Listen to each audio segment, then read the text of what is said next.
We're driving papunta sa Batangas Port for Gugong.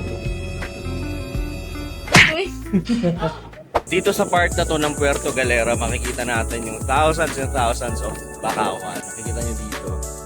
So, Kuya, anong Mama Mary to? Dito sa ilalim Ng dagat? Oo, tapos nilagay dyan. 25 years na rin ito. Kita nyo yung falls from there, papunta dito. Tapos ginawa nila ng something like this para bumabasa doon. Oh, may susunod pa to ha. Papakita namin sa inyo kung ano pa yung makikita ninyo sa Puerto Galera. See you mga ka-Andy!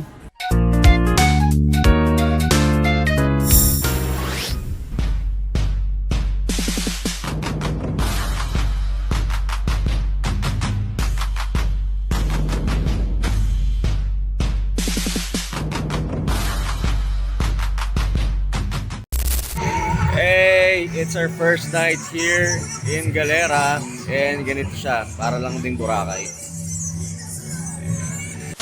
Okay, so it's dinner time and naniniwala kami na hindi kompleto ang trip na to kung hindi kami mag-unbox.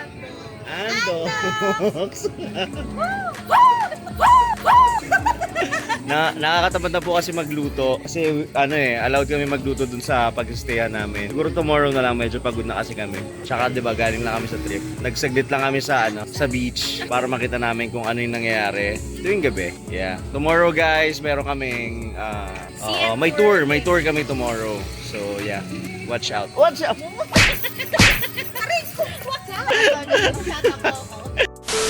Ngayon guys, curious yung sister ko kasi bumili sila ng anklet ng pamangkin ko. Tapos ngayon, nagtataka siya kasi yung pamangkin ko, kadikit po yung anklet. Ngayon, yung sister ko po, nagtataka siya bakit sobrang magkahiwalay yung kanya. Pero po kami alam na alam namin kung bakit. Papakita ko po sa inyo. So kita nyo po na medyo namamaga siya.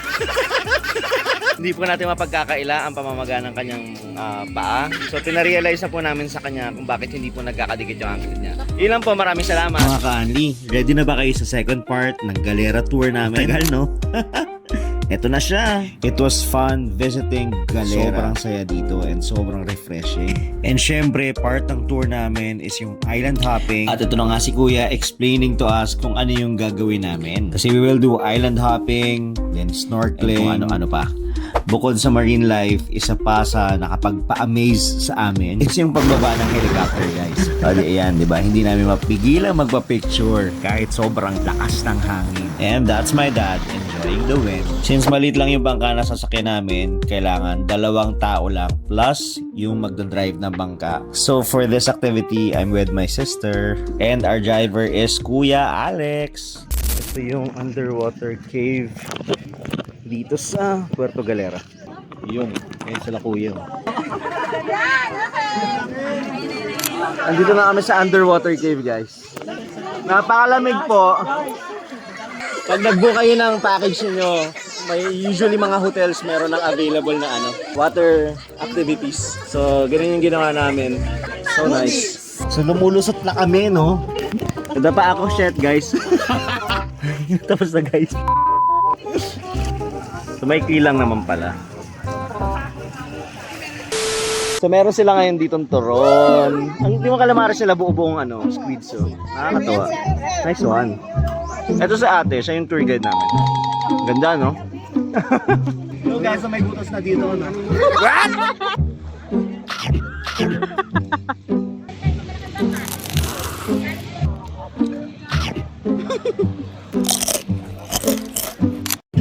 Eto na talaga guys, mag-snorkeling na talaga kami. After nung cave adventure doon, underwater cave adventure, ngayon titignan naman natin yung marine life na available right now. Here's Naubusan ka, Kuya? Kala ko dito na! Oh shit, naubusan ka. Naubusan po kami ng gas. Kuya Alex, ano ba? Naubusan po kami ng gasolina. At napakasaya po, no? So, naubusan po kami ng gasolina. So, first time po nangyari sa akin. Wow, parang lagi nagaganda. So, kasalanan po yan ni Kuya Alex. Oh, hell no! Meanwhile, Grabe, nature's beauty talaga is really breathtaking. So we went to Moel Bay. Ang ganda ng view. Boats gently dock, mountains in the background, and that calm, laid-back energy that welcomes you in. It's a perfect reminder to slow down, breathe, and just enjoy the moment. Puerto Galera reminded us that you don't have to go very far to feel renewed. Sometimes, all you need is the sea, a bit of adventure, and the people you love. Of course, my family. If you're looking for a sign to take a break, eto na yon. Don't forget to like, share, and follow for more adventures. See you on the next trip, mga ka-Unli. Bye-bye!